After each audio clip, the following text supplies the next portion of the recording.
Sige nga, mamaya, sige, start mo kung paano gumawa ng ampalaya salad. Okay, now, go! Hi guys! Gagawa tayo ng hinilaw na ampalaya. Bali, yung ampalaya, hiwain mo siya ng maninipis. Habang hinihiwa mo siya, ibababad mo siya sa tubig. After how many minutes, alnawan mo siya ng ilang beses. 3 times kung inalnawan siya. Tapos nag-iwa ko ng tomato, kamatis, tsaka kamatis, parehas lang. Kaya nga. In English ko, tsaka tinagalog ko. Tsaka onion. Yan. Iwain natin siya ng maliliit. Tapos, maglagay tayo ng kalamansi. Okay. Tapos, balaw. Anong balaw? Bagoong. Alamang. Alamang sa amin kasi yan. Balaw sa Bicol. Ang bagoong kasi sis, yung itim. Ang alamang yan. Yan. Lagay kayo ng balaw, pero hindi marami kasi maalat. Yung tama lang. Parang yan ang ang pinaka-taste nyo. So that mean parang taste niya lang. Yeah. Parang okay. Wag madami kasi maalat.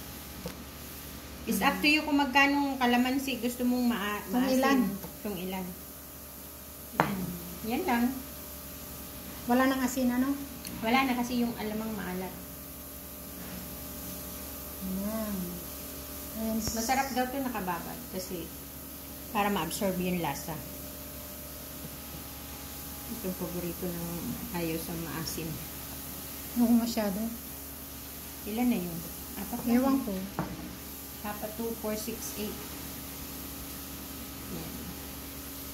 Masarap na yan kasi andyan na yung finger ni Colin eh. Kaya nga eh. Hindi ako natugas. Di bale. Masarap na yan. Paano ito buksan? Titin. Nasa Pilipinas ka lang. Huwag mong pakita yung yummy. Dalawang kutsara kasi. Parang ang sarap. Tapos yung baboy, 'di ba iluto mo yan sa lamang? Diba, sabi mo ikaw magluluto. Hindi hindi ako marunong magluto noon. Wala tayong gata, may gata ka pa ba? Ay, Diyos ko, gata na naman. Oo, ganun ang Bicol Express. Ay, sorry. Ay, ganun. Ganun ang Bicol Express. Eh, meron pa naman gata yata, di ba bumili ka? Bumili ka ba? Para yun dun. Oo, tapos meron naman ako. Okay. Tikman mo nga. Matarap na yan. Kahit kanina wala pang mga sibuyas, okay na siya. Bagong pa o ano? Dagdag mo pa yung bagong. Maasim na yata. Maasim na? O hindi pa na ano. Tama na.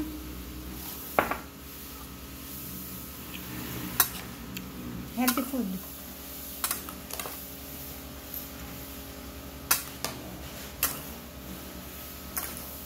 Yan yung chef ko. Nasobrahan natin ng kalamansi o hindi?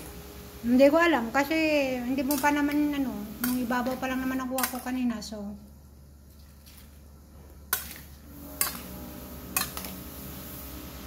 okay na yan.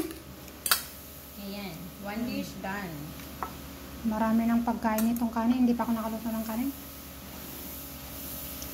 Gutom na ba kayo? Maaga pa naman Ayan na guys. Lagyan natin ng konting patis? Masarap na siya. Yan, nandiyan sa baba. Asam? Yan siya. Yan sa drawer. Baba. Yan. Yeah? Yan. Patis yan.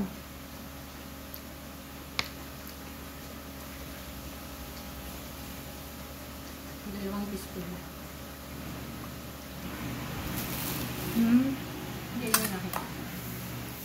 Ayan, mas masarap may patis kasi yung amoy niya pa. Ayan na guys, okay na siya. Masarap na. Ayan. Salad na, ulam na. O, diba? Masarap na siya sis. May patis na susi. Okay. Okay na to.